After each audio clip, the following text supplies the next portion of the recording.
Anthony, I need a big favor. It's more like I need you to pull a rabbit out of your ass. Well, that would be a more accurate description. I need you to call the morgue. He's faked his death 5 times. But before his last one, the things his mother was doing, I didn't tell her I was onto her, but she might have been able to figure it out. She's been entertaining his addiction, using my suggestions, but only partially, for her agenda. And then it hit me. She signed a prenup. She needs him dead. She says she doesn't want him to die, but the reality is, she's pulling hairs out of her head wondering why he wasn't dead at 14. I already know. I've seen enough of this before. I'm sure I can do the Google research just to be sure, but once I found the picture, I called her. First was like, "Oh, thanks for looking after my son. I hope he's gonna grow up." I'm like, "Hey, after he did something that's meant to cause long-term devastation, you better at least pay for my therapy then." And that was all I asked. And I was like, "Hey, even when I confronted him, it's like, hey, you did something that was meant to cause long-term devastation," and then he had this guilty look on his face. And that is supposed to get jail. Because again, because that's a form of controlling your life. Long-term devastation, that's all it takes. Now, if you want to add some extra fringe benefits, like undermining all of somebody's social and financial possibilities for 3 years, that's a Christmas bonus. Anyhow, so the last time, now, I should have asked the guy at the front desk, did he come down and buy a bag of ice by chance? I did look in the room for it. I thought about going to the front desk. It's like, if they say no, by not looking, by not asking questions, there's a 50-50 chance. Now, here's the deal breaker. If they, he would not be John Doe this time. He had an EBT card, jail papers, pictures, mugshot. Eric Allen Wright, May 9th, 1994, Stillwater, Oklahoma. 6'9", 30 years old. Now, you're a bad liar, Anthony. But you're the worst. I need you to become the world's best actor. From the world's worst liar to the world's best actor, to convince me that you were really too busy to call. Yet.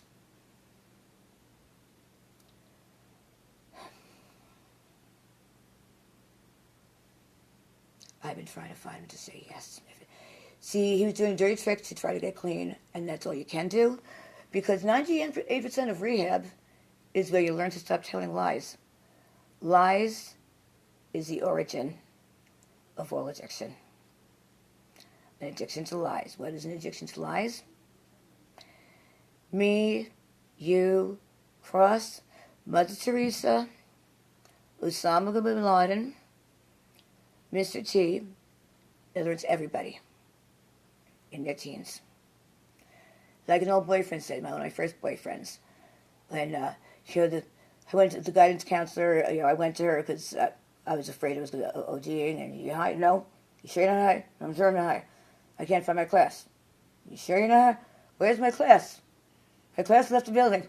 You sure you're not? Yeah, okay. I really don't feel good. I feel really. And he's like asking me, he's waking me up there, my name, my mother. You leave me alone. Ever since that day, part of me is ready to swear. She just did this. She was acting like the kind of, authority figure that all teenagers make. And I think she did it for just that reason. After all, she was a guy. The first thing she said was, Thorazine, that's not even a fun high. God love it. Like, I saw you walked into the wall and you acted like nothing happened. My friend said, What are we supposed to say? Excuse me? These kids, they never lie whatsoever. They said they saw in the park smoking pot. I told them, I said, do they have parents? And I was like, well, I don't even know who they are. I don't know, but they lie. If you have parents, you lie. It's what you do. Oh, by the way, Charles Plender is now writing regularly for Geico commercials, by the way.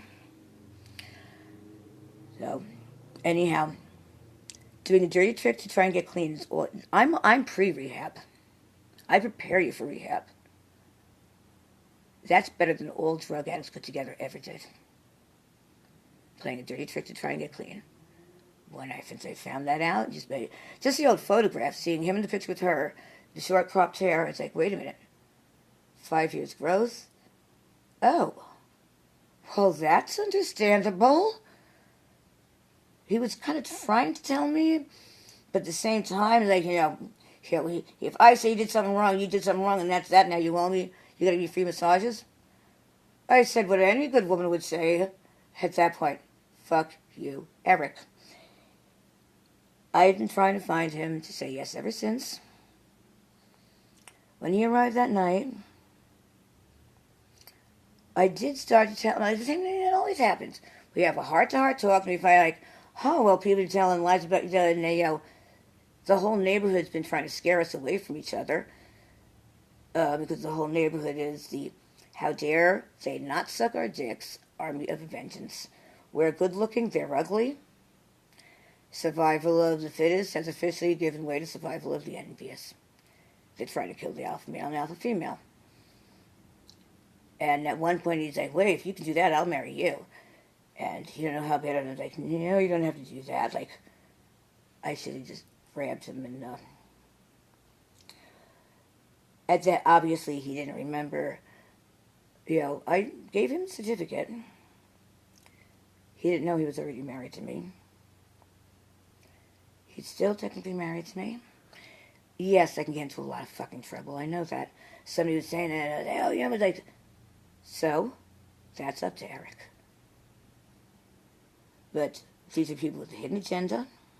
One guy is like, have you seen, I showed a picture, is like, there's something wrong? I was like, well, I said, he just got a chip on his shoulder, but people are using to their agenda, and he's like, oh, that's what he said.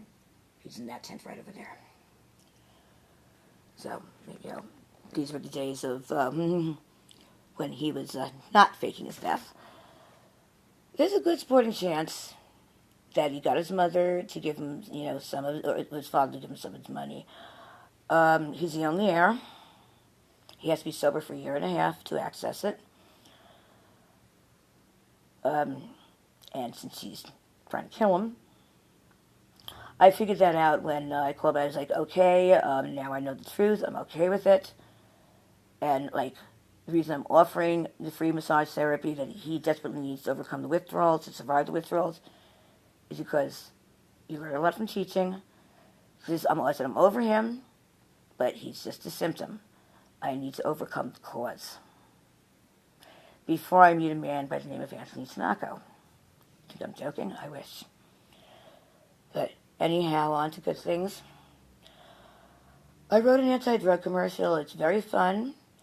It's European-based, very non-judgmental. It says, wild, crazy party. It ends with me keeled over in pain as I took a puff of something, and that's how I learned about what, opioids being, if cocaine is a bank of energy, what are painkillers? Because unless somebody at least tells you to watch a movie called Basketball Diaries, do even the people who make the commercial know what, like, they say, oh, bad, bad, bad. You get fatal, fatal, fatal. What makes it bad? What makes it fatal? What is good? Dope sick? I'll tell you what dope sick is. Labor pains without being pregnant. So if you be a man, if you want to enjoy the luxury of labor pains, sign up to the Bank of Pain. Anthony, you get most of the lines. Yes, I need you. Now, I can, a guy named Angel can, because I was going to give Cross Eric's part because he's one who fits the look the most. I'm going to give it to my friend Angel. If you say no, But you're going to have to answer the cross. Because by the time you see this, Cross will have already known that the only reason for him to not get the part is if you say no.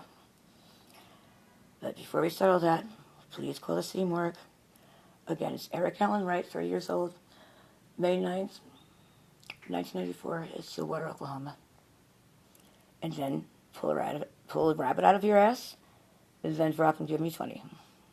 Please.